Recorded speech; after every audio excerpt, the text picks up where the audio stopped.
Kori. Belanda datang ke sini dalam kondisi Nusantara ini sudah punya pemerintahan. Walaupun bentuknya mungkin tidak seperti sekarang ya, banyak kesultanan, kerajaan. Dan itu jauh ratusan tahun sebelum Belanda di sini. Udah punya daulah. Udah punya daulah. Kita punya Majapahit, punya Sriwijaya, punya Kutai, Darussalam, Aceh, dan seterusnya. Tahun 800 bangsa kita udah membangun Borobudur, membangun Prambanan dan lain sebagainya. Tiba-tiba datang ke sini kok mengatakan sebagai pemerintahannya, sepakat sekali bahwa Belanda adalah perampok yang luar biasa.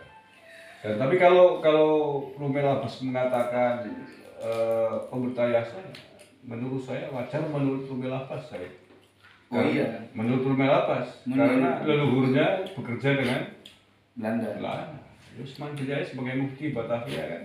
Saya termasuk orang yang tersinggung, yang harus tersinggung dalam persoalan perkataan Rommel Abbas. Kenapa? Karena kakek kami itu ada yang mati di tangan Belanda, syahid. Gimana ceritanya itu? Pangnanggro itu. Jadi beliau ini kan sampai di tiang diikat di tempat umum, di tiang gantungan, ditembak, jebret sama Belanda. Termasuk Cunya Mutia, ya. Mereka menumpahkan darahnya melawan penjajah Belanda. Apakah mereka bodoh? Ya. Hah? Justru otak yang lebih bodoh dari bangsa yang terbodoh. Mereka yang mengakui penjajah Belanda ini sebagai pemerintahan yang resmi, gitu. Berarti Rommel Abbas ini nggak ada jiwa nasionalisme pada dirinya, nggak ada jiwa kebangsaan pada dirinya. Yang ada mungkin jiwa apa ya? Jiwa penjilat. Ya karena tadi leluhurnya. Harusnya ya kalau mau bela Usman bin Yahya, ya jangan sampai segitunya gitu. Ya jangan menafikan sejarah. Sebab perang Aceh itu atas maklumat fatwa Mufti Betawi. Ya. Gitu. Kan banyak itu tentara-tentara bayaran, tentara-tentara rakyat Indonesia yang menjadi bagian dari company pada saat itu. Ya. Diutus untuk ke Aceh, diadu domba itu. Yaitu atas berkat fatwa Usman bin Yahya. Ya, sekedar mengingatkan, mungkin ada yang belum melihat, mendengar, atau sekedar mengingatkan kembali bahwa Usman bin Yahya pada sekitar tahun 1890-an pasca geger Cilegon Banten, geger Cilegon itu kan 1888, mengeluarkan fatwa bahwa perjuangan para ulama Nusantara ketika itu termasuk Syekh Abdul Karim Banten dan pengikutnya dianggap sebagai pemberontakan dan perang yang batil lah, bukan perang jihad. Padahal ulama kita ketika itu perangnya adalah perang sapi, perang jihad, dan itu sudah dikobarkan semenjak Pangeran Diponegoro. Pangeran Diponegoro 1825, 1830 itu sudah mengobarkan perang sabil atau perang jihad melawan penjajah Belanda. Nah, apakah perang Pangeran Diponegoro, apakah Syekh Abdul Karim Banten dan ulama-ulama Nusantara ketika itu bodoh sehingga kemudian disalahkan oleh Rommel Abbas bukan sebagai sebuah perjuangan, tapi dianggap sebagai pemberontakan? Ini kan kurang ajar menurut saya Rommel Abbas ini. Bukan kurang ajar lagi. Kalau saya sebagai pemerintahan itu harus dipenjara orang itu. Gitu ya. Mudah-mudahan ini negara emang dia serius ini. Sebagai apa sih kok lari-larinya ke situ sih? Bahasanya kan nasab sebetulnya. Ngapa lari-lari ke situ gitu? Nggak tahu. Ya mungkin dalam rangka membela Usman bin Yahya. Apa ada pesan sponsor dia suruh bilang begitu kali? Perlu di Duga. perlu Patut diduga. jadi bisa patut diduga gitu. Patut diduga. Takutnya ada sajen gitu. Sampai ya sebenarnya dia tahu, saya yakin dia ini tahu udah offset dia. Dia sendiri tahu. Ya patut diduga ada besar semua soal itu saya. Iya. Karena sejauh ini yang saya lihat, saya pantau semenjak polemik dasar ini bergulir, saya belum pernah melihat satu Habib pun dari yang keras sampai yang halus yang tidak memuji Usman bin Yahya. Nah, kalau Rumel Abbas ikut memuji, ikut membela Usman bin Yahya, ini karena bagian satu klan. Saya pemikirannya. saya ingin nyampaikan gini. Usman bin Yahya itu nggak lebih daripada orang-orang biasa lah, ulama biasa menurut saya. Apa hebatnya? Kitab karangan dia Arab Melayu semua. Yang kitab Arab asli itu nggak masuk walaupun ada. Jadi kalau dibilang karomah pun nggak ada karomah. Buktinya kalau sekali Usman bin Yahya kalau dianggap ada karomah, jelas mewujud karomah. Berarti kayak kenyataannya ketika dia menjadi prajurit Belanda, menjadi petinggi Belanda pada saat itu, ya, saya takut salah ngomong kasar kan, karena setidaknya ada ilmu agama lah pada diri yang disebut dengan Habib Usman bin Yahya. Kalau dibilang antek mungkin agak terlalu kasar kali ya, tapi walaupun memang bagian daripada itu nggak bisa kita tolak omongan itu orangnya. Fakta dan kenyataannya itu loh. Ya karomahnya mana?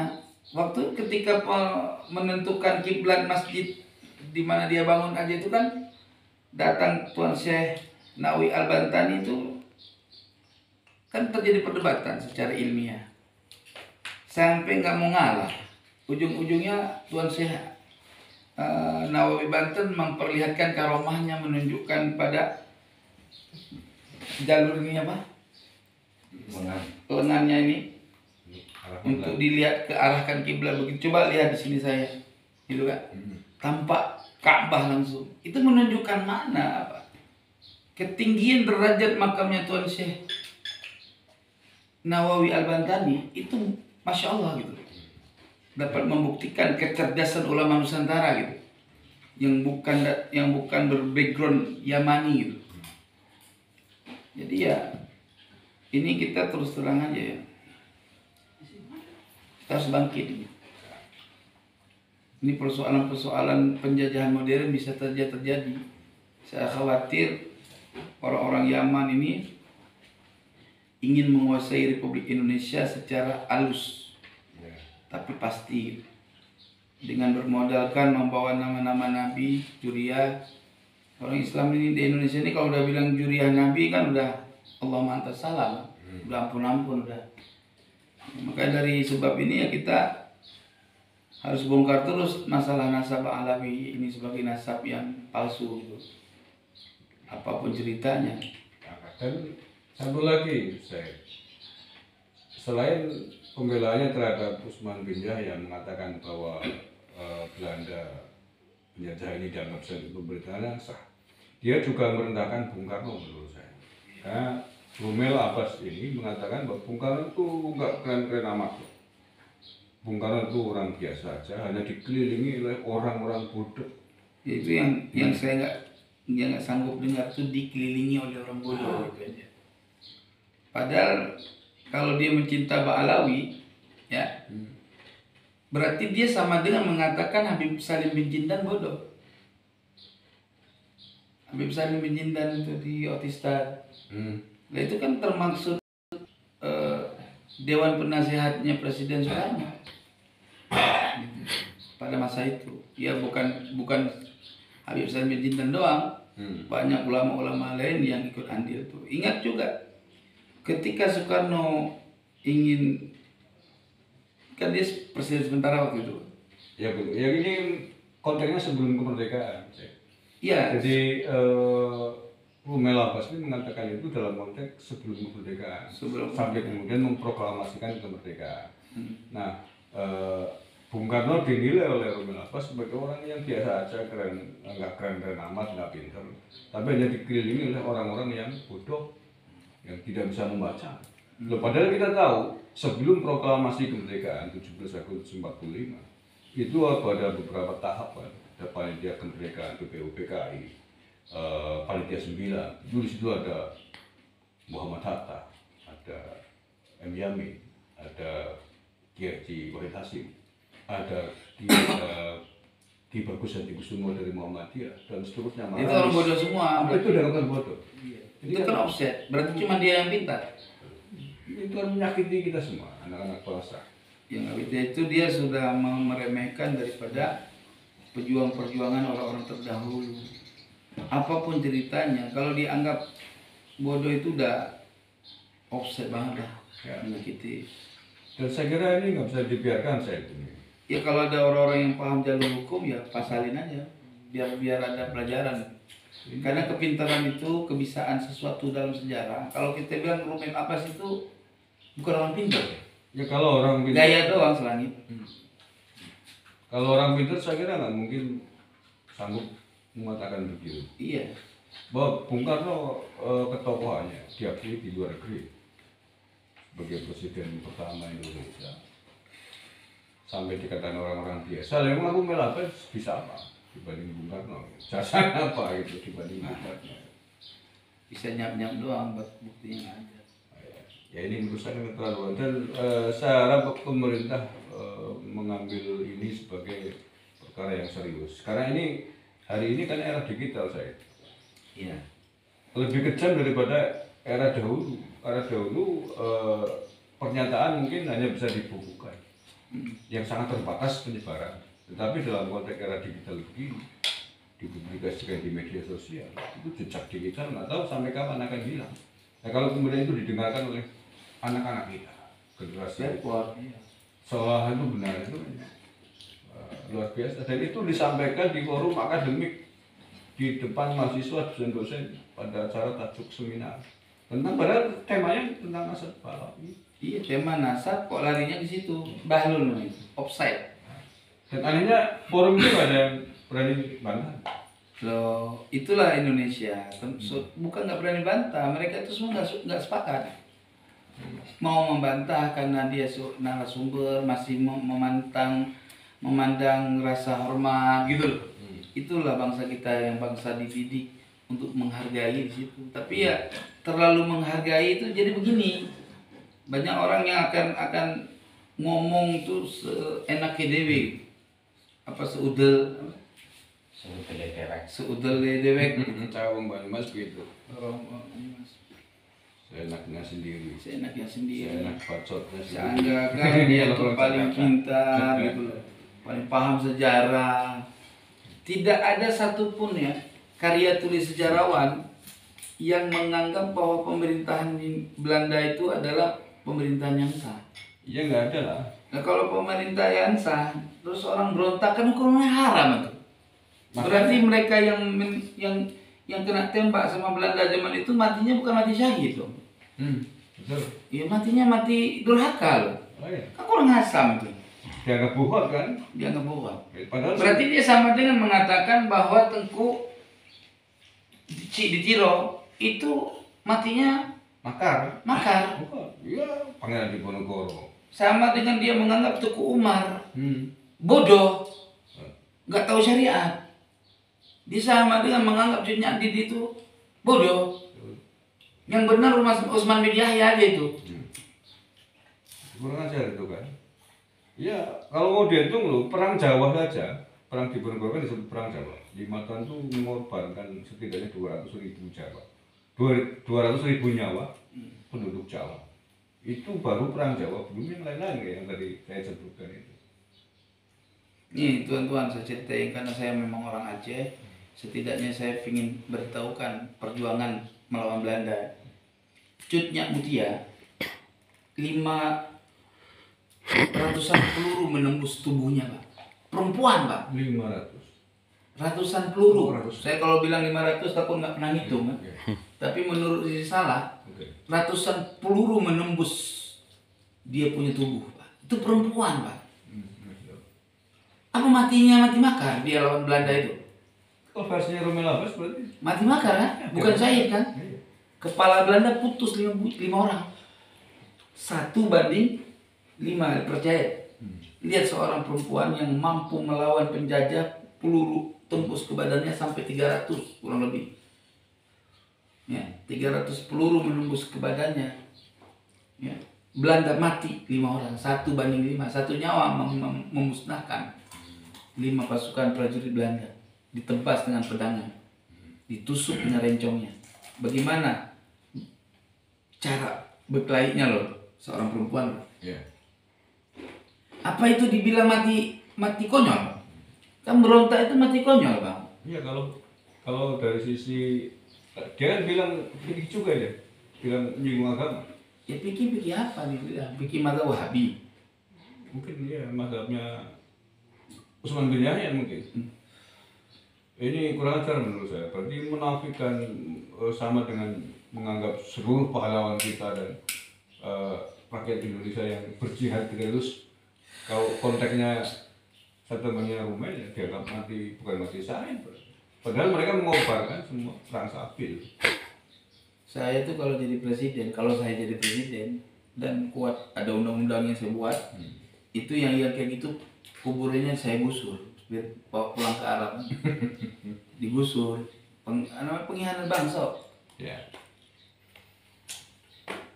Kan Teguh ya, kemarin kan sempat yang tadi dibicarakan, diobrolkan itu kan ada beberapa tokoh-tokoh besar Indonesia yang di sekeliling Bung Karno kan. Ada juga salah satu tokoh generasi dari pendiri NU. Nah ini kita sebagai generasi dari NU itu sendiri, kader-kader NU, ini yang dirasakan gimana coba? Ya saya sebagai Pembinaan besar bagi kita. Saya sebagai orang yang sudah talqin dan baiat NU, sakit hati, apa yang harus saya buat? Ya paling wawancara kayak gini aja yang bisa saya tanggapi. Kenapa? Kita kan teratur dengan ikatan hukum, gitu. Yeah. Seandainya nggak ada hukum, mungkin Rumel Abbas itu sudah disati. Yeah. Ya, artinya disati itu bukan berarti jangan salah paham. Itu bahasa ya. Ya, Rumel Abbas kan menyampaikan itu masih relatif baru, sekitar 3-4 harian yang lalu lah. Mudah-mudahan sih dengan banyaknya tanggapan, respon begini, tokoh-tokoh NU, pengurus-pengurus pusat di PBNU mendengar. Dan menurut saya kalau sampai tidak dianggap, tidak direspon, ini menurut saya keterlaluan. Karena ketika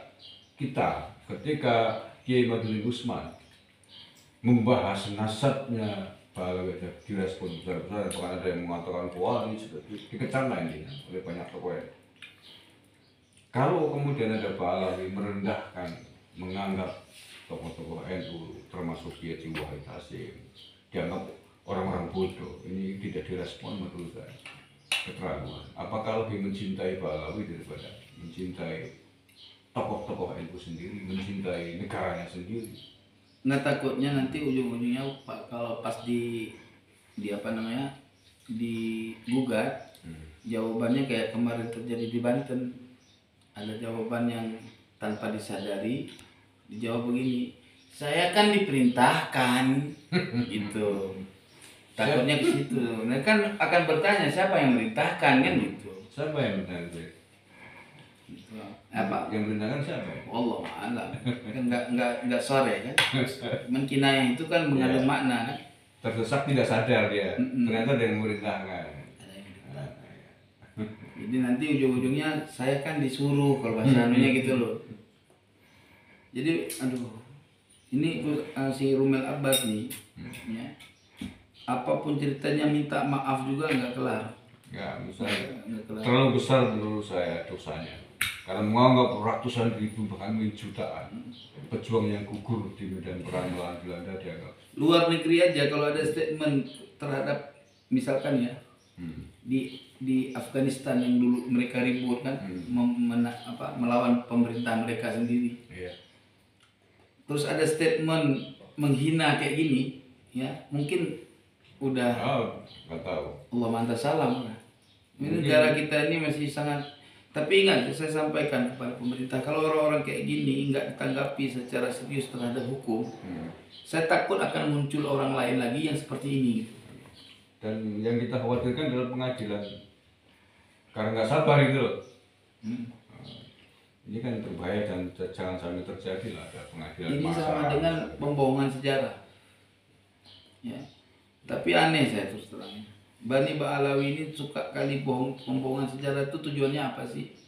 Segala merdeka dia yang andil di situ, ya kan? Kakek-kakek kami berjuang sampai tetesan darah penghabisan. Bahkan ada dari kakek saya nggak dimasukkan dalam buku sejarah dan kuburannya nggak dianggap kuburan pahlawan, tapi darahnya mengalir untuk membela negeri ini, memerdekakan negeri ini. Nggak ada nama. Kakek dia yang dianggap pahlawan, itu lucu. Oke, saya kira